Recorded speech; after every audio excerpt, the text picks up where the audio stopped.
अस्सलाम वालेकुम नाज़रीन, मेरा नाम डॉक्टर शमाइला हनीफ है और मैं बतौर प्रोफेसर ऑब्स्टेट्रिक गायनेकोलॉजी फातिमा मोइर हॉस्पिटल लाहौर में काम कर रही हूँ।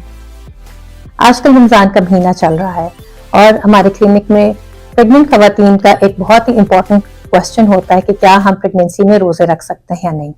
आज हम इसी के बारे में बात करेंगे। पहले हम बताएंगे कि इस्लाम क्या कहता है, मेडिकल साइंस क्या कहती है, और वो खवातीन जो रोजा रखना चाहती हैं प्रेगनेंसी की हालत में उनको किन चीजों की एहतियात करनी चाहिए और किन चीजों का ख्याल रखना चाहिए ताकि उनका रोजा खैरियत से गुजर सके। सबसे पहले कि इस्लाम क्या कहता है। इस्लाम में प्रेग्नेंट खवातीन और वो खवातीन जो अपने बच्चे को फीड करा रही हैं उनको रोजे से छूट है, यानी कि वो अभी रोजा ना रखें, पर जब वो इनकी ये कंडीशन से फारिग हो जाए, यानी कि प्रेगनेंसी से फारिग हो जाए और ब्रेस्ट फीडिंग का टाइम खत्म हो जाए, तो फिर वो अपने छूटे हुए रोजे पूरे करें। मेडिकल साइंस क्या कहती है, ये हम सबको पता है कि एक औरत जो वेल बैलेंस डाइट लेती है वो ना सिर्फ अपनी न्यूट्रिशनल कैलोरीज को पूरा करती है बल्कि वो अपने अंदर पलते हुए बच्चे की ग्रोथ के लिए भी जिम्मेदार है। अगर वो वेल बैलेंस डाइट लेगी तो उसका बच्चा फिजिकली और मेंटली हेल्दी रहेगा। साइंस में ये कहा गया है कि वो खवातीन जो प्रेगनेंसी के दौरान उनको कोई भी मेडिकल कॉम्प्लिकेशन है, यानी कि उनको ब्लड प्रेशर है, शुगर है, या उनको हार्ट का मसला, या उनके अंदर खून की कमी है, या बच्चे की ग्रोथ में कोई इफेक्ट है, यानी कि बच्चे की ग्रोथ स्लो है, या बच्चे के इर्द गिर्द का पानी कम है, तो ऐसी कंडीशन में उन खवातीन को रोजे नहीं रखने चाहिए। वो खवातीन जिनकी अनकॉम्प्लिकेटेड प्रेगनेंसीज हैं, यानी कि कोई भी प्रॉब्लम नहीं है, उनकी प्रेगनेंसी बिल्कुल स्मूथ चल रही है, वो अपने डॉक्टर के मशवरे के बाद रोजे रख सकती हैं। ये देखने में आया है कि प्रेगनेंसी के जो शुरू के 3 महीने हैं अमूमन अक्सर खवातीन को nausea, vomiting, headache, weakness, lethargy, कमजोरी, ये सारी कैफियत रहती हैं। और अगर ऐसी कंडीशन में पहले 3 महीने में हामला खवातीन रोजा रखें तो ये सारी कंडीशंस जो हैं वो और ही बढ़ जाती हैं और बॉडी में बहुत ही कम एनर्जी लेवल हो जाता है, बॉडी में बहुत ही कम पानी की मिकदार होती है, जिसको हम डिहाइड्रेशन कहते हैं। डिहाइड्रेशन की वजह से प्रेग्नेंट खवातीन को सर दर्द, लो एनर्जी लेवल, लेथार्जी, कमजोरी, फेंटिंग अटैक से सब कुछ हो सकता है। तो इसलिए पहले 3 महीने में भी रिकमेंड किया जाता है कि अगर आपको ये सारी कंडीशंस और ये सिम्टम्स हैं तो आप रोजा ना रखें, ताकि आपके ये शुरू के जो दिन है वो ज्यादा प्रॉब्लमैटिक ना गुजरें।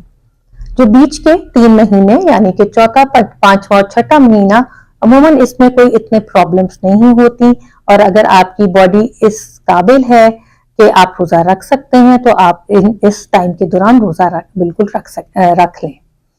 आखिरी 3 महीने में बहुत इंपॉर्टेंट जो हम टाइम इसलिए कहते हैं क्योंकि बेबी का वेट आखिरी 3 महीने में सबसे ज्यादा बढ़ने लग जाता है, और ये कहा जाता है कि प्रेगनेंसी में एक्स्ट्रा 200 कैलोरीज डेली खवातीन को लेनी चाहिए ताकि बेबी की हेल्दी ग्रोथ हो सके।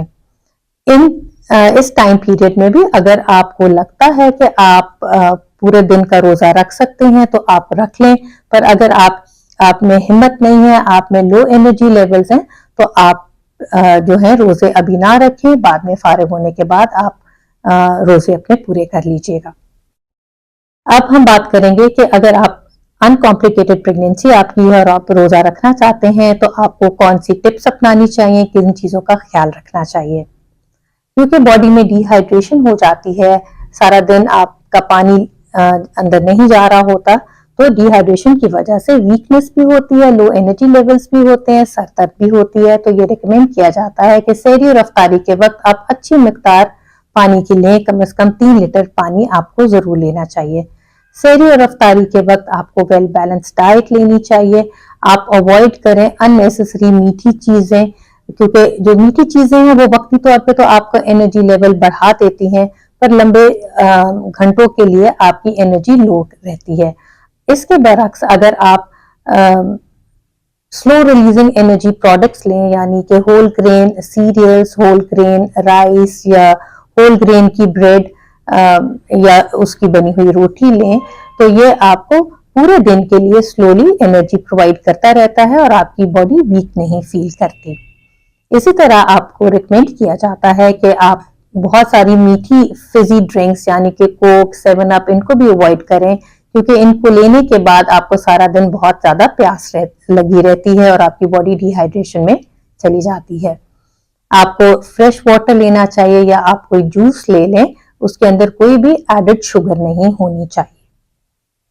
اس کے ساتھ آپ کو چائے یا کافی ہے اس کے اندر کیونکہ کیفین ہوتی ہے, ان کو بھی اوائڈ کرنا چاہیے کیونکہ ان کو لینے سے بھی آپ کی باڈی میں ڈی ہائیڈریشن ہوتی ہے, آپ کو پیاس بہت لگتی ہے. فرائیڈ چیزوں کے بارے میں بھی ریکمینڈ کیا جاتا ہے کہ پریگننسی میں ان چیزوں کو اوائڈ کریں کیونکہ ان کو لینے سے آپ کی جو تیزابیت ہے, معدے کی جلن ہے, یہ بھی بڑھ جاتی ہے اور پھر اس کی وجہ سے بھی آپ کو بہت زیادہ پیاس لگتی ہے. اگر آپ نے روزہ رکھا ہوا ہے تو آپ کو سارے دن میں کافی زیادہ ریسٹ کرنا چاہیے. آپ کو ان نیسیسری ایکٹیویٹیز یا ان نیسیسری گھر کے کاموں میں شامل نہیں ہونا چاہیے تاکہ آپ کی انرجی برقرار رہے اور آپ کا روزہ گزر سکے. یہ بھی ریکمینڈ کیا جاتا ہے کہ آپ اگر روزہ رکھ رہے ہیں تو آپ 2-3 روزے رکھنے کے بعد ایک دن ناغہ کر لیں. یہ منع کیا جاتا ہے کہ لگاتار 30 دن کے روزے شاید آپ کی باڈی کے لیے بہت ہی زیادہ مشکل ہو جائیں گے, تو وقتاً فوقتاً آپ روزے رکھتے رہیں, کچھ روزے رکھ لیں, کچھ روزے چھوڑ دیں تاکہ آپ کی باڈی اور آپ کی بیبی کی گروتھ میں کسی قسم کی کوئی پرابلم نہ آئے. روزے کے دوران اگر آپ کو بہت زیادہ ویکنس ہو رہی ہے, کمزوری فیل ہو رہی ہے, فینٹنگ اٹیک آ رہے ہیں, آپ کا جو یورین ہے وہ بہت ہی کم ہو رہا ہے یا اس کے اندر بہت زیادہ اسمیل آ رہی ہے, تو ایسی صورت میں آپ کو اپنے ڈاکٹر کو فوراً انفارم کرنا چاہیے. ایک دفعہ دوبارہ آپ کو بتاتے جائیں گے کہ اگر آپ پریگننٹ ہیں اور آپ کو کوئی بھی میڈیکل ڈس آرڈر ہے تو اس کیفیت میں آپ کو روزہ نہیں رکھنا چاہیے. اگر آپ کی انکمپلیکیٹڈ پریگننسی ہے تو اپنے ڈاکٹر کے مشورے کے بعد آپ روزہ رکھ سکتے ہیں, پر اس چیز کا خیال رکھیں کہ اپنے باڈی کو زیادہ برڈن نہ دیں. آپ 2-3 روزوں کے بعد ایک آدھ ناغہ ضرور کر لیں تاکہ آپ کے اندر جو انرجی لیولز ہیں وہ برقرار رہیں. خوش رہیں, اپنا بہت زیادہ خیال رکھیں.